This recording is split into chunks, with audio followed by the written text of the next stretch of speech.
Бүгін университет қабырғасында студенттер үшін ерекше әрі мазмұнды кездесу ұйымдастырылды. Жастармен жүздесуге көпшілікке танымал жас актерлер мен өнер иелері арнайы келді.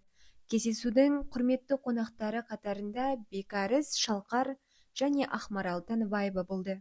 Көрермендер өте жылы. Біз осы күндердің барлығында да аншлаг болып жатыр. Көрермендер жақсы қабылдады деген сенімдемін. Өйткені өзімізде іште жүріп бір ләззат алып жатырмыз. Өйткені өз сахнаңда ойнау бір бөлек, басқа сахнаға шыққан кезде бір жаңадан сезімдер пайда болады, жаңадан бір находкалар пайда болады дегендей.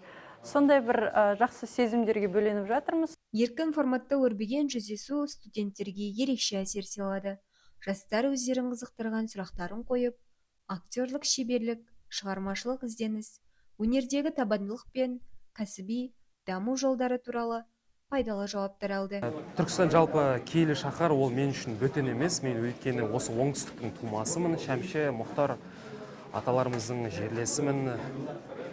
Жалпы бүгінгі болған кездесу өте бір жылы кездесу болды деп айта аламын. Университетімізде өткен бұл кездесу еркін форматта өтті. Кездесу барысында қонақтар шығармашылық жолдағы алғашқы қадамдары, өнер саласындағы ізденістері, актерлік шеберліктің қыр-сыры мен сахна мәдениеті жайында кеңінен әңгіме өрбітті.